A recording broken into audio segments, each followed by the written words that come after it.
Shalom, frères et sœurs dans le Seigneur, que Dieu vous bénisse. Je suis la servante de Dieu, Gracia Tano Kikou. Ce matin, je viens devant une sœur lui dire, nous demandons beaucoup de choses.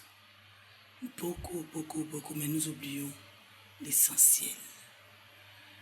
Ce matin, je m'adresse à mes frères et sœurs pour vous dire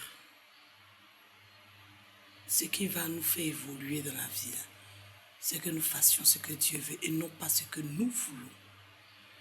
Dans le livre de Matthieu, chapitre 10, il est écrit, Jésus nous a donné le pouvoir, parce que s'il a donné à ses disciples qu'aujourd'hui nous sommes ses serviteurs, c'est qu'il nous a donné aussi le pouvoir de chasser les esprits impurs et de guérir toute maladie et toute infirmité.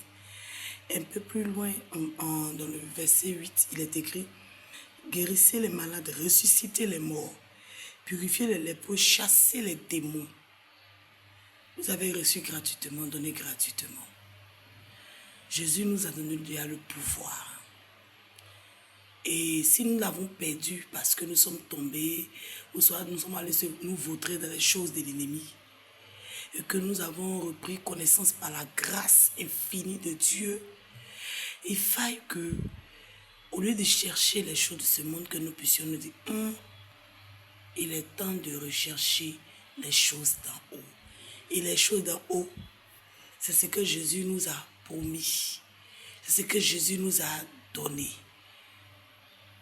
Jésus nous a donné le pouvoir de chasser les démons, de chasser les maladies, de ressusciter les morts, de guérir les lépreux. Jésus ne nous a jamais promis que nous allons être riches. Jésus ne nous a jamais promis. Si tu n'ouvres pas ta Bible, tu seras perdu. La richesse, c'est une bénédiction que Dieu peut donner à celui qui veut au fait. Un païen ou un chrétien, ou Dieu peut donner la richesse à qui il veut. Mais Dieu ne t'a jamais dit, viens à moi et tu seras riche. Dieu n'a jamais dit ça. Au contraire, il dit, si j'ai souffert, vous souffrirez. Mais Dieu aussi nous a dit que l'or et l'argent appartiennent à Dieu. Donc, pour quelqu'un qui doit gérer l'or et l'argent qui appartient à Dieu, il faut qu'il ait beaucoup d'intelligence et beaucoup de sagesse pour ne pas dilapider. Pour ne pas dilapider. Et pour avoir cette sagesse-là, il faut d'abord même que le Saint-Esprit te touche. Et lorsque le Saint-Esprit t'a touché, c'est que tu peux manifester les dons qui sont cités ici.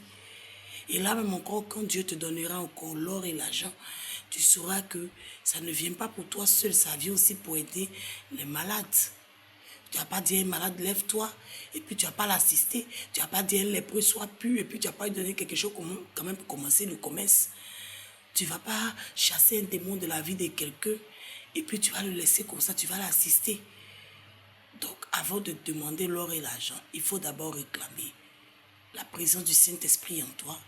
Il faut d'abord demander le pouvoir de chasser les esprits impurs, de ressusciter les morts et toutes ces choses-là. Et Dieu, je pense qu'il a mentionné dans le verset 10, du chapitre 10 de Matthieu, il a dit, l'ouvrier mérite sa nourriture. Lui-même, il prendra soin de toi et puis t'emmènera à prendre soin aussi des autres. Que Dieu vous bénisse.